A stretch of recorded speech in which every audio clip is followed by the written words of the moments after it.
Salam. Dalam hatiku aku menyimpan janjimu supaya aku tidak berdosa kepadamu. Apa kabar semua sahabat saudara yang saya kasih dalam Tuhan Yesus? Semoga saudara semua ada dalam kesehatan dan kekuatan yang bersumber daripada Tuhan.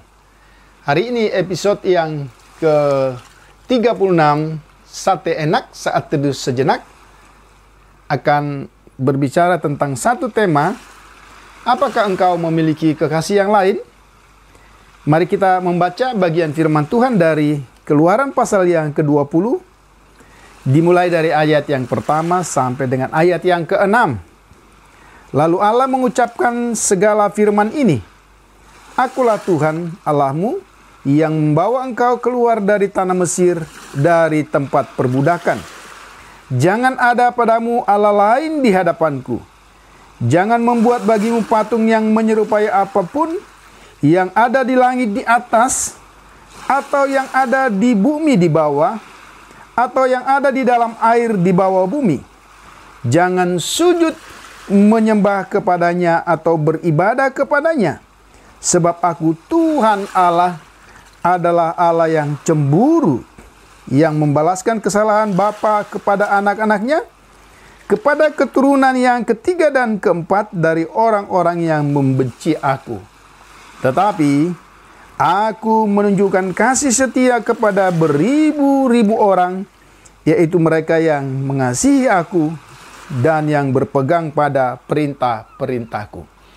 Ya, seandainya ada seseorang laki-laki atau seseorang suami berkata kepada orang yang dikasihi dan atau istrinya, berkata, Aku mencintai engkau, tetapi mohon maaf, aku juga memiliki kekasih yang lain. Kemudian sang istri berkata, tidak apa-apa kok. Gitu. Kalau misalnya ada seorang istri atau seorang perempuan mendengar ungkapan seorang laki-laki yang demikian, tapi kemudian berkata, tidak apa-apa. Saudara mungkin akan mesem-mesem dan berkata, gila orang ini, gitu ya. Mengapa saya katakan seperti itu?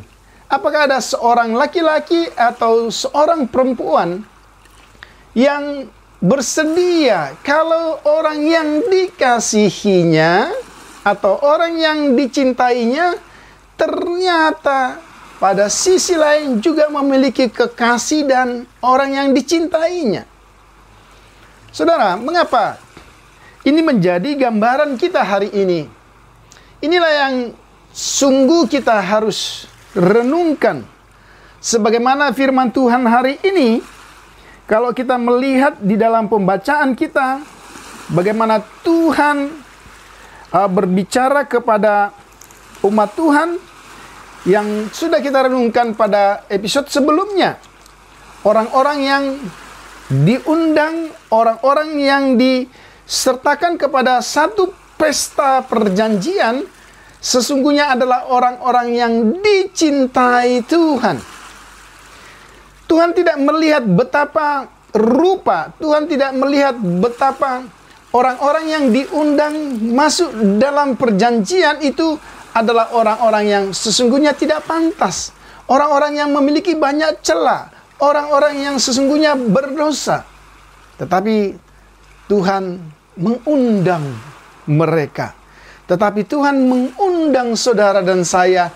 Tetapi Tuhan mengundang kita menjadi umat tebusannya. hari ini saudara, kita perhatikan. Sesudah pembacaan kita itu, maka dikatakan lalu Allah mengucapkan segala firman ini. Bagian ini seringkali kita pahami dengan istilah 10 hukum. Sesungguhnya istilah itu adalah istilah yang seringkali kita ucapkan, tetapi itu tidak terdapat pada teks ini. Yang benar adalah 10 firman. Nah, kalau yang pertama yang kita bisa lihat pembacaan kita hari ini dengan tema ini, maka firman ini dimulai di ayat yang kedua. Akulah Tuhan Allah yang membawa engkau keluar dari tanah Mesir, dari tempat perbudakan. Kemudian di ayat yang kelima, jangan sujud menyembah kepadanya atau beribadah kepadanya, sebab aku Tuhan Allahmu adalah Allah yang cemburu. Saudara perhatikan, ayat yang ke-3, 4 dan 5 bagian awal itu berada di antara ayat 2 dan ayat yang ke-5 bagian B. Ini penting kita perhatikan. Mengapa? Oleh karena perintah Tuhan, oleh karena bagian firman Tuhan yang kita baca ini bicara tentang jangan ada padamu Allah lain di hadapanku. Dengan kata lain, dia ingin mengatakan, bukankah aku yang telah menebus engkau dari rumah perbudakan? Artinya, bukankah aku ini pemilikmu? Ya, itu yang pertama. Karena itu, jangan ada padamu Allah lain di hadapanku. Alasannya mengapa? Karena aku Allah yang cemburu.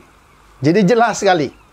Jadi dengan dasar kepemilikan Tuhan atas hidup kita, maka dia berkata, jangan ada padamu Allah lain.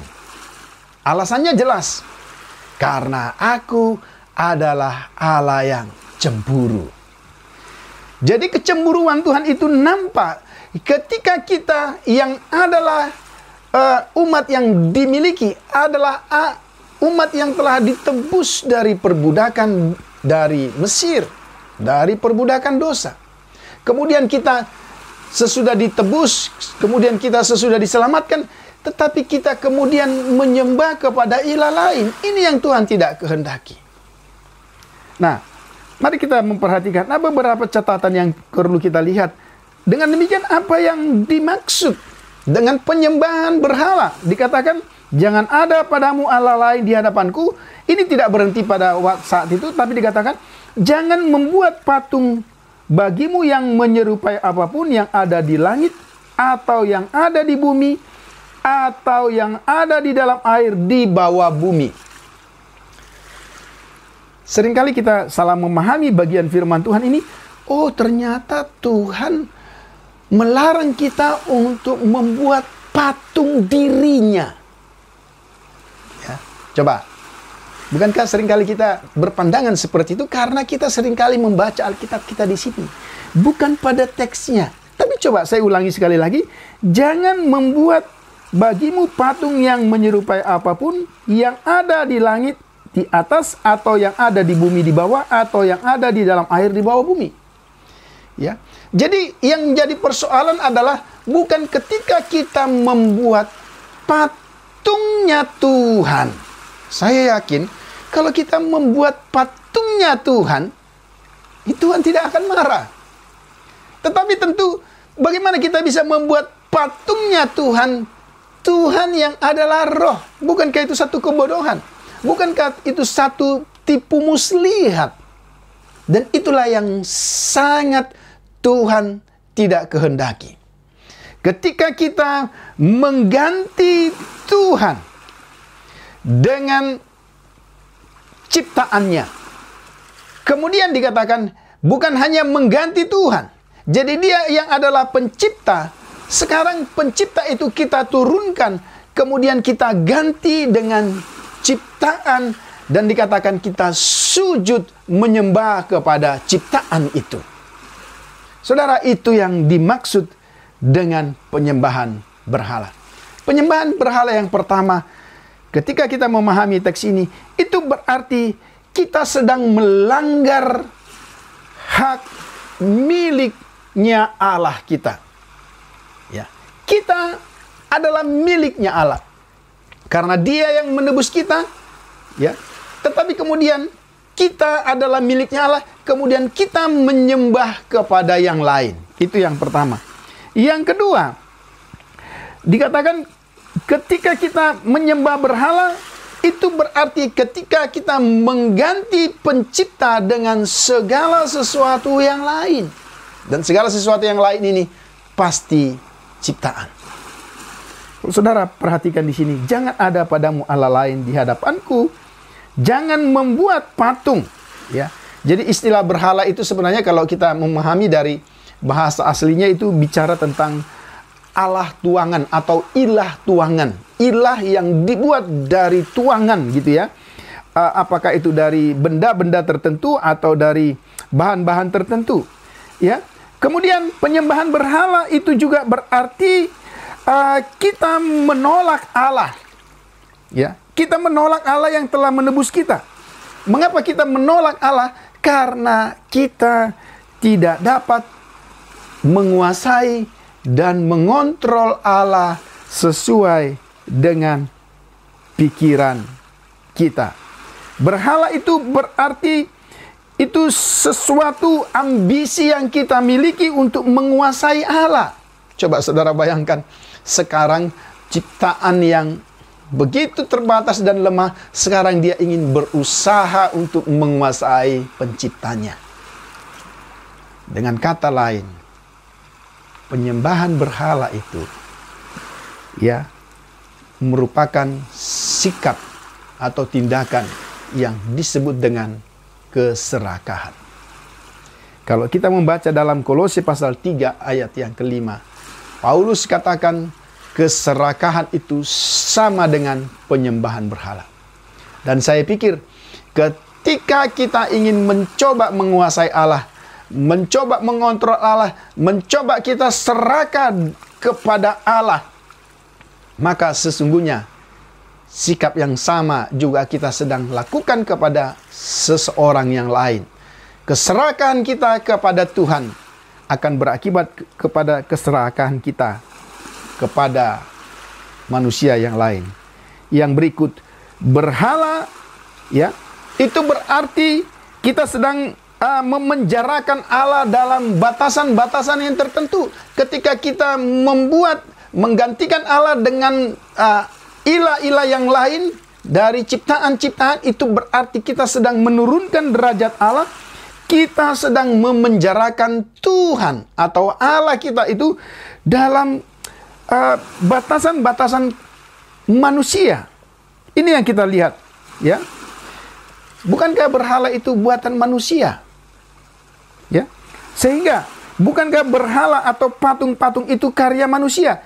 Kemudian ketika kita katakan kita menyembah kepada patung-patung itu, bukankah kita sedang menyembah kepada segala sesuatu yang sifatnya sementara dan terbatas? Sementara Allah kita adalah Allah yang tidak terbatas.